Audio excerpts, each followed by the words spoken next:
Hello class, my name is Miranda, and this week's debate topic covers gender equity in sport and the Title IX law. Title IX of the Education Amendments Act of 1972 is a federal law that states, "No person in the United States shall, on the basis of sex, be excluded from participation in, be denied the benefits of, or be subjected to discrimination under any education program or activity receiving federal financial assistance." Our debate topic is, did the Title IX law solve gender equity issues in sport, or did it create more concern in federally funded sport programs?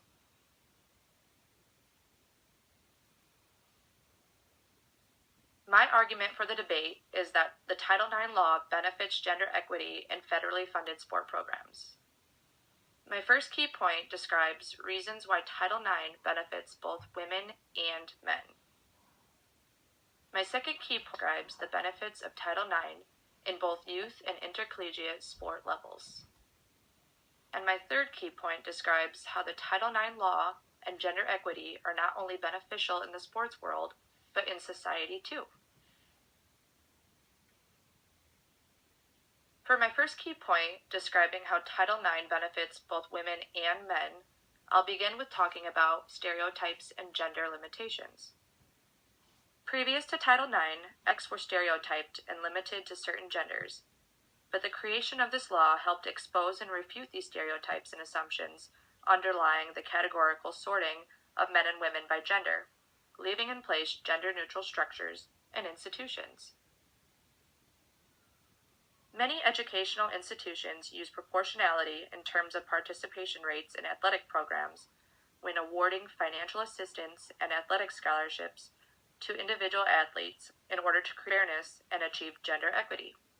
For example, if there's 50% men at an institution and 50% women at an institution, then the sporting opportunities for each gender should also be 50%.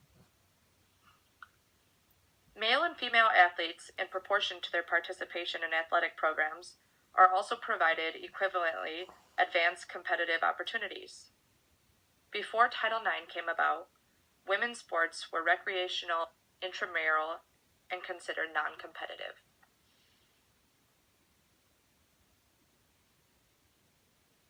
For my second key point, the benefits of Title IX in both youth and intercollegiate sports.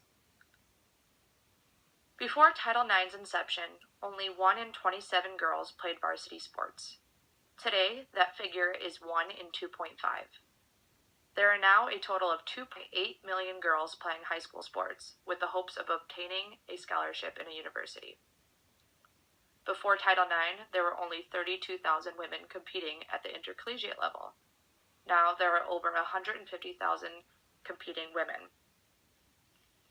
Besides high school and intercollegiate levels, girls aged 6 through 11 who play sports also increased from 2 million participants to 3.8 million since 1987. Another benefit that came into both youth and intercollegiate sport levels from Title IX regards women having more involvement in decisions regarding athletics. Previous to Title IX, women had very little say in athletics because male athletes dominated college sports on the field, and those who sat on governing bodies and who administered intercollegiate athletics in its first century of existence were also predominantly male.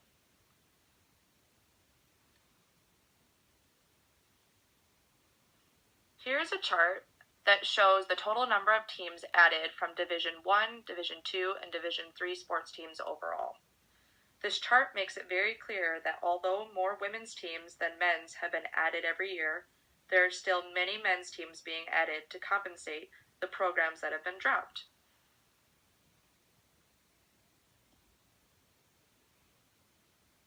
For my third key point, I will describe how Title IX and gender equity are not only beneficial to the sports world, but the real world too. Sports provide a wonderful foundation for the rest of our lives. Benefits of playing sports include gaining leadership skills, higher academic performance, increased self-esteem, increased health, and a more responsible social behavior that all stem from participating in sports. Sport participation provides more than just physical benefits. The Women's Sport Foundation points out the importance of equal opportunity for girls to play sports so they, too, can derive the physical, psychological, physiological, and sociological benefits of sports participation. Skills and competition in sports are congruent with skill and competition in the real world and future professional endeavors. In today's society, competition begins at a young age in sports and is usually congruent with competition in future professional endeavors. Therefore, allowing females equal opportunity is beneficial because competition is a pillar of capitalism, and those who learn how to successfully compete through sport might also have an advantage in a competitive society.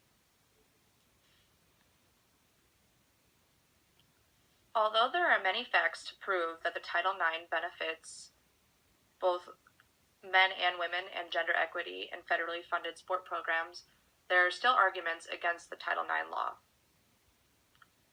The first one is that even though Title IX requires that efforts be made to make sport programs equitable between genders, many educational institutions still seem to fail to comply.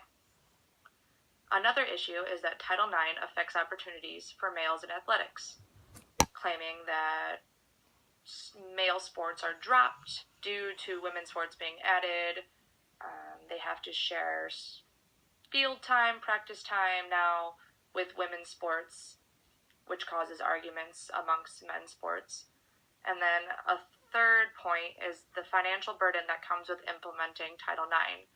Now, with the Title IX implementation, there are more athletic scholarships offered to females than there were in the past, as well as more money is being offered to female sports in terms of equipment and games and all the amenities that are needed for women's sports that could be taken away from men's sports programs, more specifically the football programs.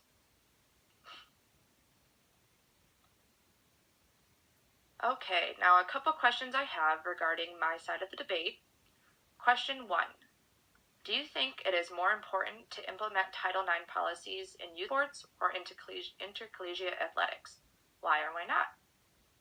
My second question is, what are some common characteristics that benefit both sports participation and future occupations?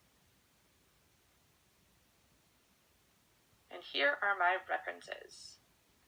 Thank you for your time, and I hope you enjoyed.